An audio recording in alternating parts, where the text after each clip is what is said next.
अस्सलाम वालेकुम। पाइथन के अगले वीडियो में आपको खुशामदीद कहता हूँ। आज की वीडियो में हम डाटा स्ट्रक्चर डिक्शनरी के बारे में जानेंगे, जो कि बहुत ही इम्पोर्टेंट डाटा स्ट्रक्चर है। एक म्यूटेबल है यानी चेंजेबल है, और ये की वैल्यू पेयर के साथ काम करता है। इसमें डाटा जो है वो की वैल्यू पेयर में सेव किया जाता है, और ये डाटा साइंस के अंदर और मशीन लर्निंग के अंदर आपको बहुत काम आ सकता है। इवन पाइथन की एडवांस जो डेवलपमेंट है, अगर आपने ए की डेवलपमेंट भी करनी है, उसमें भी आपको कहीं ना कहीं जहां आपने डाटा मैनिपुलेशन करनी है, आपको डिक्शनरीज जो हैं वो काम आ सकती हैं। कोशिश कीजिएगा, इनको प्रैक्टिस ज़रूर कीजिएगा, और अगर थोड़ी बहुत असाइनमेंट जो है वो अगर कर सकें तो वो ज़रूर कीजिएगा, ताकि आप थोड़ा सा इसके अंदर कंफर्टेबल हो सकें। तो चलते हैं लेक्चर की तरफ। जैसा कि मैंने बताया कि डिक्शनरीज जो हैं वो म्यूटेबल होती हैं यानी चेंजेबल होती हैं, और ये ऐसा डाटा स्ट्रक्चर है जो कि की वैल्यू पेयर्स में डाटा को स्टोर करता है। हम इसको थोड़ा सा एग्जांपल के साथ देखते हैं। मिसाल के तौर पे हम एक एम्प्लॉयज़ की लिस्ट बनाते हैं, और ये हम डिक्शनरी में सेव करेंगे। और डिक्शनरी जो है ये बिल्कुल सेट की तरह करली ब्रेसेस के साथ शुरू होती है, और इसमें पहले आपने की देनी होती है। अब यहाँ पे हम की देते हैं, फॉर एग्जांपल एम्प्लॉय का नंबर दे देते हैं 1, और उसका नाम देते हैं फॉर एग्जांपल जेम्स। और अब आप ये देखें, इसका जो पैटर्न है इसमें डाटा डालने का, वो ये है कि आपने पहले की दी, उसके बाद कॉलन दिया, उसके बाद आपने वैल्यू दी। अच्छा, की जो है यहाँ पे मैं इंटीजर दे रहा हूँ, लेकिन आप इसको स्ट्रिंग भी दे सकते हैं। इसके बाद आपने कॉमा लगाना है, और उसके बाद फिर अगली वैल्यू डालनी है, और अगला एम्प्लॉय डालना है, उसका आईडी देंगे, कॉलन, और उसके बाद उसका डबल कोट्स में उसका नाम देंगे, क्योंकि वो स्ट्रिंग है तो डबल कोट्स में देंगे। तो हम इसका नाम पीटर रख देते हैं। इसी तरह फिर कॉमा लगाएंगे, और उसके बाद तीसरे एम्प्लॉय का डाटा एंटर करेंगे, की वैल्यू पेयर एंटर करेंगे, और यहाँ पे उसका नाम केविन रख देते हैं, और फिर कॉमा, उसके बाद 4 कॉलन, और यहाँ पे फिर इसका नाम फॉर एग्जांपल जॉन रख देते हैं। तो 4 वैल्यूज़ मेरा ख्याल काफ़ी हैं। अच्छा, अब जो एंड पे है हमें कॉमा लगाने की ज़रूरत नहीं है, क्योंकि ये लास्ट वैल्यू है, और अब ये हमारा एम्प्लॉयज़ जो है वो एक डिक्शनरी बन गई है। अच्छा, इसमें अब हम देखते हैं कि कौन कौन से मेथड या फंक्शंस हैं। तो ये चूँकि हमारी एक डिक्शनरी है, तो अगर आप एम्प्लॉयज़ डॉट करते हैं तो इसको जब ये सेव करेगा, उसके बाद इसको एम्प्लॉयज़ डॉट के ऊपर मुझे फंक्शंस दिखाने चाहिए कि कौन कौन से फंक्शंस अवेलेबल हैं। लेकिन इस वक्त ये नहीं दिखा रहा, तो मैं इसको एक दफ़ा रन करके देखता हूँ। अब मुझे पता है कि इसमें जो एक फंक्शन है जो कि कीज़ को रिट्रीव करने के लिए यूज़ होता है, वो है डॉट कीज़। तो अगर मैं इसको रन करता हूँ तो इसको मुझे कीज़ प्रोवाइड करनी चाहिए, जितनी भी कीज़ इस डिक्शनरी के अंदर मौजूद हैं। ये उसने मुझे कीज़ की लिस्ट दे दी है, और अगर देखें तो वो उसने मुझे लिस्ट दी है। कैसे पता चलेगा लिस्ट है? क्योंकि ये स्क्वायर ब्रैकेट के अंदर उसने मुझे ये वैल्यूज़ प्रोवाइड की हैं। इसी तरह अगर मैं चाहूँ कि मुझे वैल्यूज़ प्रोवाइड की जाएँ, तो मैं इन फंक्शंस के साथ साथ हेडिंग देता हूँ, ताकि आपको पता हो कि कौन कौन से फंक्शंस हम कॉल कर रहे हैं। और इसके बाद मैं कॉल करता हूँ वैल्यूज़ को, और कीज़ की जगह मैं वैल्यूज़ का फंक्शन कॉल करता हूँ।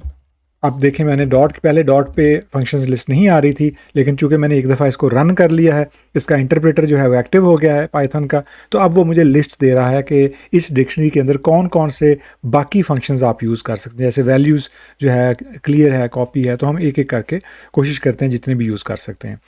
तो अगर आपने वैल्यूज़ की लिस्ट लेनी है कि आपकी डिक्शनरी के अंदर कितनी कौन सी वैल्यूज़ हैं, अब ये जो डिक्शनरी है इसके अंदर तो सिर्फ 4 रिकॉर्ड हैं, लेकिन हो सकता है कि आपके पास कई हज़ार रिकॉर्ड हों। तो अगर आपने तमाम वैल्यूज़ रिट्रीव करनी हो या कीज़ रिट्रीव करनी हो और उनको प्रोसेस करना हो, तो उसके लिए ये फंक्शंस काफ़ी कारआमद हैं। अब आप देखें कि ये उसने जनाब हमें वैल्यूज़ दे दी हैं, और वैल्यूज़ भी हमें लिस्ट में दी हैं। और इस लिस्ट का फ़ायदा ये होता है कि लिस्ट के ऊपर आप लूप लगा सकते हैं, फॉर लूप या वाइल लूप या कोई भी लूप लगा सकते हैं। तो ये इसका काफ़ी एक एडवांटेज होता है कि आपको लिस्ट में प्रोवाइड करता है। अच्छा, इसके बाद एक और काम हम कर सकते हैं कि हमने अगर फॉर एग्ज़ाम्पल एक नई कॉपी क्रिएट करनी है, यानी इस जो डिक्शनरी है इसको टच नहीं करना, हम कोई चीज़ एक्सपेरिमेंट करना चाह रहे हैं इसी डाटा के साथ, तो हम क्या करेंगे, हम एक न्यू एम्प्लॉयज़ लिस्ट बना लेते हैं, न्यू एम्प्लॉयज़। और मैं एम्प्लॉयज़ डॉट, अगर आपको स्पेलिंग बाज़ का प्रॉब्लम हो तो वो आपको हेल्प कर देता है। फॉर एग्जांपल अगर मैं देखिए मैंने EMPL इतना किया, तो उसने मुझे लिस्ट बता दिया कि 2 ऑप्शंस हैं इसके अंदर, EMP के साथ 2 चीज़ें अवेलेबल हैं, एम्प्लॉयज़ और न्यू एम्प्लॉयज़। तो न्यू एम्प्लॉइज़ क्योंकि हमने अभी उस वेरिएबल को डिक्लेयर किया, क्योंकि मुझे एम्प्लॉइज़ चाहिए उसकी मैंने कॉपी करनी है, तो मैं कॉपी करूँगा और इसको छोटी ब्रैकेट के साथ क्लोज़ कर दूँगा। और अब अगर मैं इसको न्यू एम्प्लॉइज़ को डिस्प्ले भी करवाना चाहूँ तो मैं यहाँ डिस्प्ले करवा सकता हूँ। और अब अगर मैं इसको रन करूँ तो ये मुझे जो न्यू एम्प्लॉइज़ है, अभी अगर आप देखें तो ये उसने जो लिस्ट दी है ये मुझे न्यू एम्प्लॉइज़ की दी है। तो ये उसने न्यू एम्प्लॉइज़ मुझे पूरी डिक्शनरी दे दी है, बेसिकली कॉपी जो है वो डिक्शनरी की दे दी है। अब इनको मैं साथ साथ जो ये पहले वाले जो लाइंस हैं उनको मैं कमेंट कर देता हूँ ताकि हमें कन्फ्यूजन ना हो कि हम इस वक्त किस लाइन के ऊपर काम कर रहे हैं। तो ये बेसिकली इस तरह से आप कॉपी कर सकते हैं। इसी तरह से एक फंक्शन है जो कि अगर आपने गेट करना है वैल्यूज़ को, फॉर एग्जांपल गेट का मतलब ये कि आपने कोई ख़ास की जो है उसमें क्या डाटा हो अगर आपने रिट्रीव करना है, तो हम एक्सपेरिमेंट करते हैं कि एम्प्लॉइज़ की जो हमारी डिक्शनरी है इसमें हम गेट का फंक्शन यूज़ करते हैं और इसको हमने आर्गुमेंट पास करनी है। अगर आप देखें जैसे ही मैंने छोटी ब्रैकेट को शुरू किया है तो उसने मुझे ये ऑप्शन दे दी कि आपने इसमें क्या पास करना है, क्योंकि जब भी आपको कोई पैरामीटर पास करना होगा किसी फंक्शन के अंदर तो आमतौर पे आपको इस तरह से बता देता है कि आपको इसके अंदर की देनी है, और की क्या होगी, किस टाइप की होगी, इंटीजर टाइप की होगी। यानी उसने आपको बता दिया कि क्या देना है, की देनी है और इसको इंटीजर टाइप होना चाहिए। तो ये अगर आप इसको की एज इंटीजर टाइप दे दें, तो अगर स्ट्रिंग देना चाहें स्ट्रिंग भी दे सकते हैं, क्योंकि अगर आपकी की जो है वो स्ट्रिंग में होगी तो आप की जो है वो स्ट्रिंग में दे सकते हैं। लेकिन अब चूंकि हमारी की इंटीजर में है तो उसको पता है कि हमारी जो डिक्शनरी है उसकी की जो है वो इंटीजर वैल्यू की है, तो वो हमें इंटीजर शो कर रहा है। अच्छा, अब यहाँ पे अगर मैं कहता हूँ कि मुझे नंबर 2 पे जो रिकॉर्ड है वो चाहिए, तो मैं अगर इसको एग्जीक्यूट करता हूँ तो उसने जो नंबर 2 पे है वो पीटर है, तो मुझे उसने पीटर जो है वो रिकॉर्ड में शो कर दिया है। अच्छा, एक और चीज़ है कि अगर फॉर एग्ज़ाम्पल मैं कोई ऐसा रिकॉर्ड उससे मांगता हूँ जो कि उसके पास अवेलेबल नहीं है तो क्या होगा।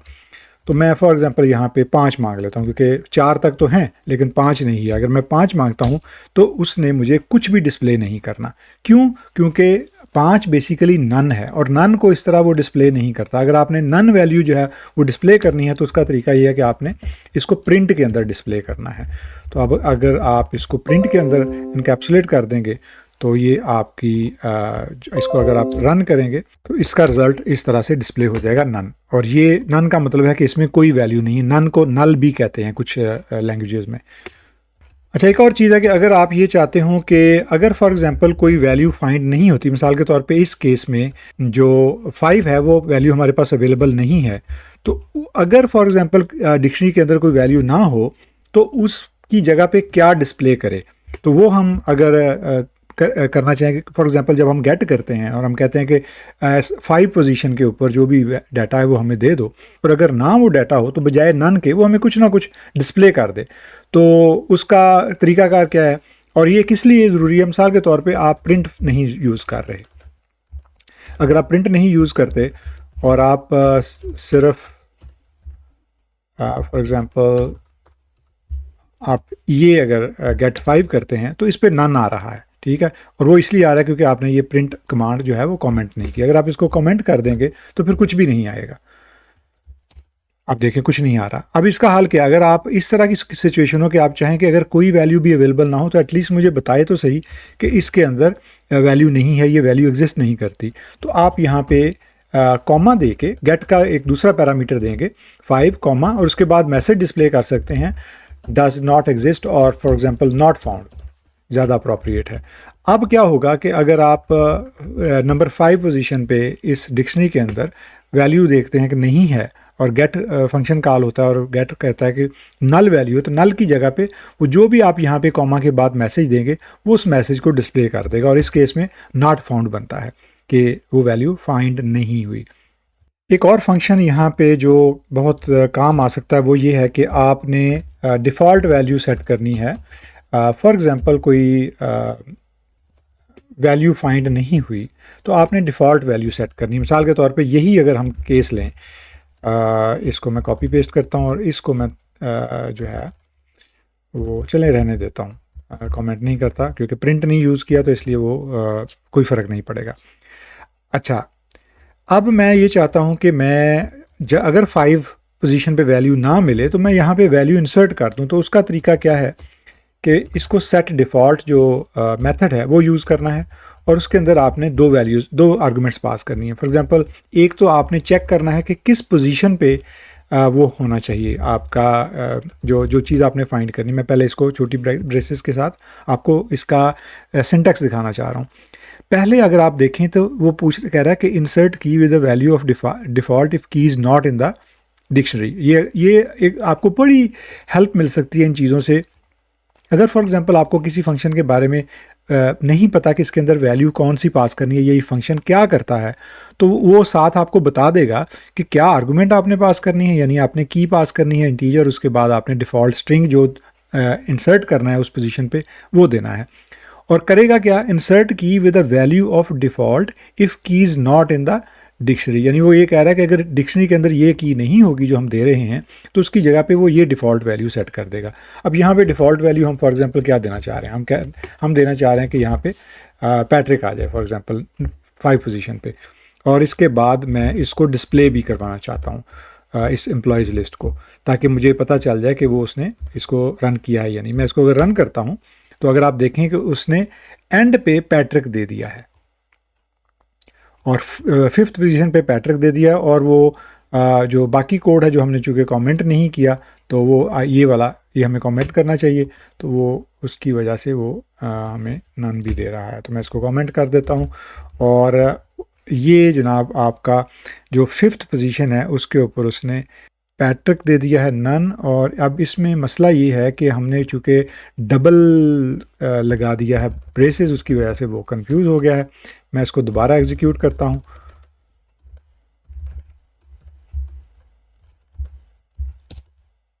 अब आप देखें उसने पहले अगर आपको याद हो तो उसने इसके अंदर छोटी ब्रैकेट दी हुई थी, पैट्रिक को एनक्लोज किया हुआ था छोटी ब्रैकेट में, चूँकि वो डबल ब्रैकेट मैंने लगा दी। तो अगर आपका इस तरह का सिंटेक्स का प्रॉब्लम होगा तो आपको डिफरेंट आउटपुट देगा। अब वो प्रॉपरली एम्प्लॉयज़ जो है डिक्शनरी दे रहा है, उसके अंदर एंड पे जहाँ पे उसको 5th पोजीशन पे कुछ भी नहीं मिला, उसने वहाँ पे पैट्रिक को एज अ डिफ़ॉल्ट इंसर्ट कर दिया है। तो नेक्स्ट फंक्शन जो हम ट्राई करेंगे वो है पॉप।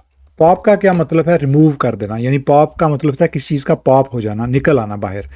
पहले मैं ये जो कमांड्स हैं इनको कमेंट कर दूं ताकि ये साथ रन ना हो, वरना कन्फ्यूजन होगी। तो अब पॉप अगर हम देखें तो सबसे पहले तो हम एम्प्लॉयज़ को वैसे ही डिस्प्ले करवा के देखते हैं कि एम्प्लॉयज़ जो हमारी डिक्शनरी है उसके अंदर है क्या, ताकि आपको पता हो कि ये वैल्यूज़ इस वक्त अवेलेबल हैं। अच्छा, अब हम ये करते हैं कि हम पॉप को यूज़ करते हैं। मैं इस पे डॉट पॉप करता हूँ, और मैं कहता हूँ कि मुझे जो सेकंड पोजीशन पे जो आइटम है उसको रिमूव करना है। पॉप का मतलब है रिमूव करना। अगर मैं इसको रन करता हूँ और इसके बाद मैं यहाँ पे एम्प्लॉयज़ रन करने के बाद मैं इसको डिस्प्ले करूँगा तो आपको पता चलेगा कि वो रिमूव हो गई है। तो अब मैं इसको इस लाइन पे मैं इसको रिमूव कर रहा हूँ सेकंड पोजीशन पे जो है, जो कि पीटर है बेसिकली। मैं और उसके बाद मैं डिस्प्ले करूँगा एम्प्लॉयज़ को दोबारा, तो मुझे पीटर नज़र नहीं आना चाहिए। तो अब अगर आप देखें तो उसने पीटर को इसमें से रिमूव कर दिया है। अब इसका एक और भी तरीका है, अगर आप इसको कोड के अंदर यूज़ करें और आपने कंफर्म करना हो कि वो वैल्यू रिमूव हुई है या नहीं, तो अब हमारे पास जो डिक्शनरी है उसके अंदर 1, 3 और 4 है। तो अब आप कोई और पोजीशन इसमें से रिमूव कर सकते हैं। तो एक वेरिएबल आप डिक्लेयर कर सकते हैं बुलियन। फॉर एग्जांपल ये बुलियन होगा क्योंकि अब रिजल्ट जो है वो ट्रू या फॉल्स इसमें आएगा। वो कैसे आएगा आपको भी पता चल जाएगा। आप एम्प्लॉयज़ डॉट पॉप यूज़ करें और आप कहें कि मैंने जो थर्ड पोजीशन पे जो वैल्यू है वो रिमूव करनी है, और जो इसका रिज़ल्ट होगा, यानी अगर वो रिमूव हो जाएगी तो वो इसमें रिमूव्ड में ट्रू आएगा, और अगर ये रिमूव नहीं होगी तो रिमूव्ड के अंदर फॉल्स होगा। तो अगर आप इसको डिस्प्ले करना चाहते हैं कि ये रिमूव हुई है, यानी फॉर एग्जांपल आप कोड लिख रहे हैं और उस कोड के दौरान कहीं पे आपको एक आइटम या एक वैल्यू रिमूव करनी है और साथ आपको यूज़र को बताना भी है कि वो रिमूव हुई है या नहीं, तो उसका तरीका ये है कि आप मैसेज प्रिंट कर सकते हैं और आप कहें कि वैल्यू और हैज़ बिन रिमूव। अब हैज़ बिन रिमूव्ड, क्या हैज़ बिन रिमूव्ड हमें यहाँ पे बताना पड़ेगा कि क्या रिमूव हुआ है। तो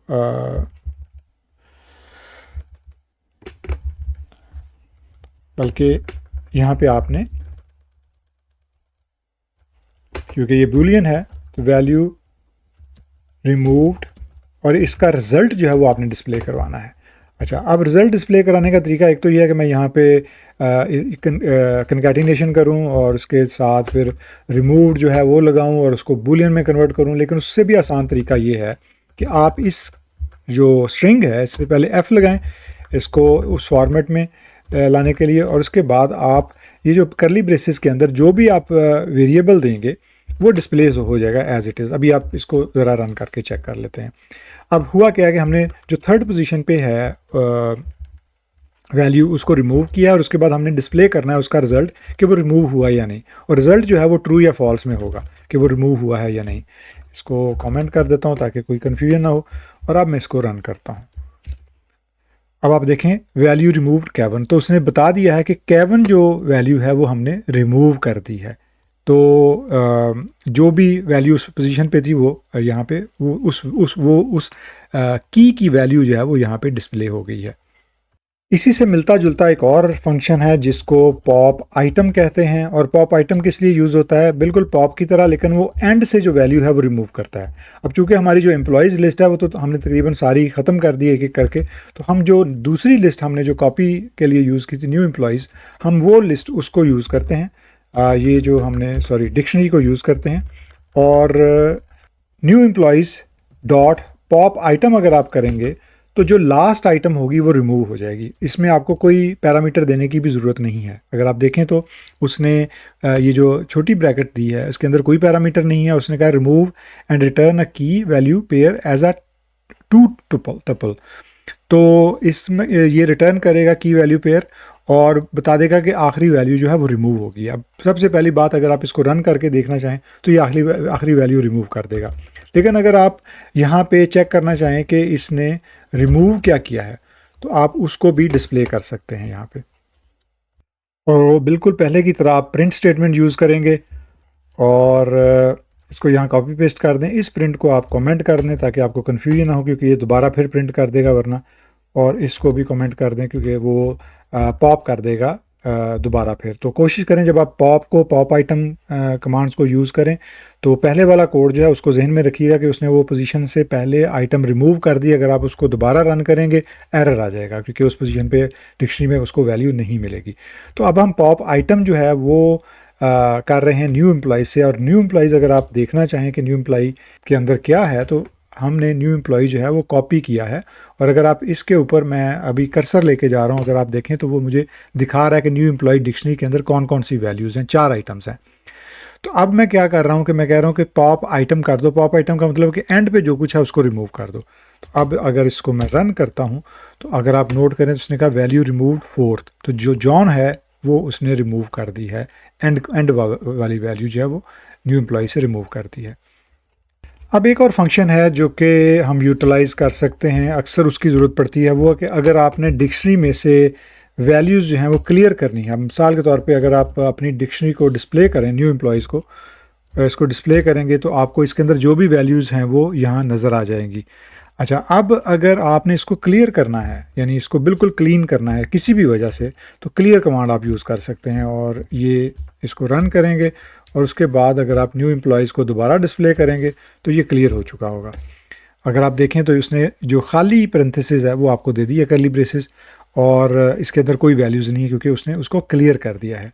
अब हम अगला जो हमारा फंक्शन है उसको, या अगला जो प्रोसेस है उसको रन करने के लिए दोबारा एम्प्लॉयज़ जो डिक्शनरी है उसको दोबारा रन करते हैं। ये इसने पूरा शायद कॉपी पेस्ट कर दिया है दोबारा, मुझे पूरा नहीं चाहिए था, तो मैं इसको सिर्फ इतना हिस्सा जो है वो कॉपी करना चाह रहा हूँ और बाकी को मैं डिलीट कर देता हूँ।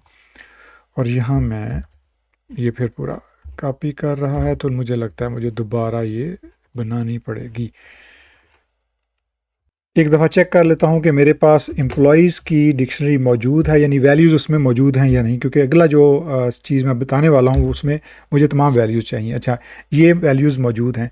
अब ये कि अगर आपने इन वैल्यूज़ के ऊपर लूप लगाना हो, जैसे फॉर लूप है या वाइल लूप है, और कोई प्रोसेसिंग करनी हो इस डाटा के साथ, तो फिर आप कैसे कर सकते हैं?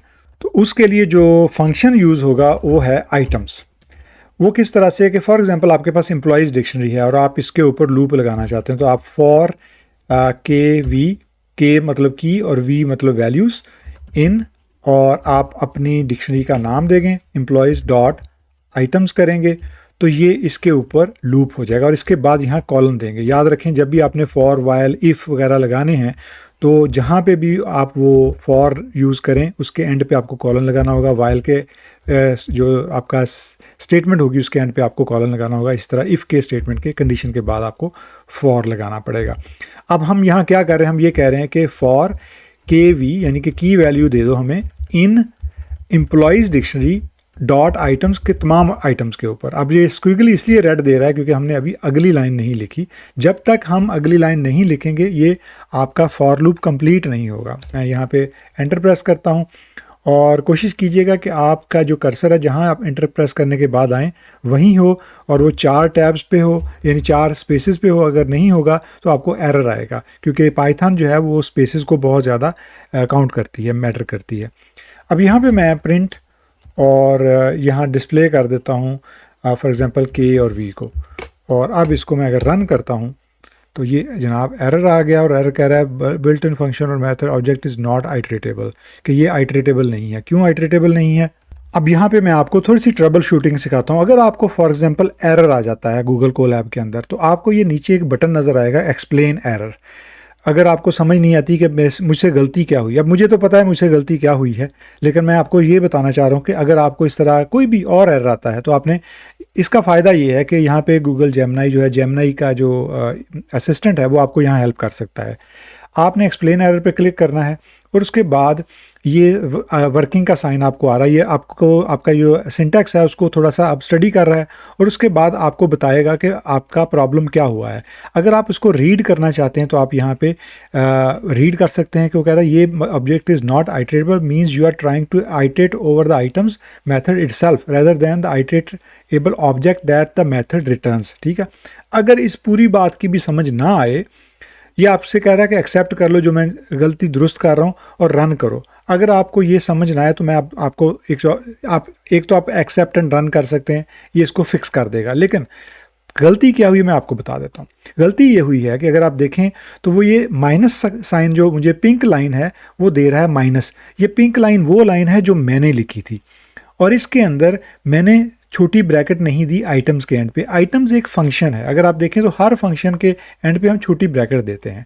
हर फंक्शन के पॉप आइटम है, क्लियर, हम छोटी ब्रैकेट देते हैं। लेकिन यहाँ पे मैंने छोटी ब्रैकेट नहीं दी और उसने इस गलती को पकड़ लिया है क्योंकि ये सिंटैक्स की खिलाफ वर्जी है। और अगर सिंटैक्स के मुताबिक आप नहीं कोड लिखेंगे तो पाइथन का इंटरप्रेटर एरर देगा।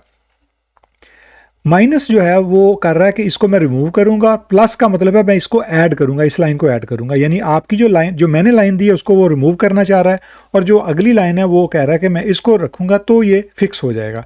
मैं अगर एक्सेप्ट एंड रन करता हूँ, ये एक्सेप्ट कर लेता हूँ फॉर एग्जांपल, तो अगर आप देखें तो मेरे एक्सेप्ट करने पे उसने वो वाली लाइन ऐड कर दी है और मेरी वाली लाइन रिमूव कर दी है। और जो लाइन उसने ऐड की है उसमें छोटी ब्रैकेट जो है उसने एंड पे दे दी है। अब अगर मैं इसको रन करता हूँ तो आप देखें कि उसने आउटपुट मुझे दे दी है।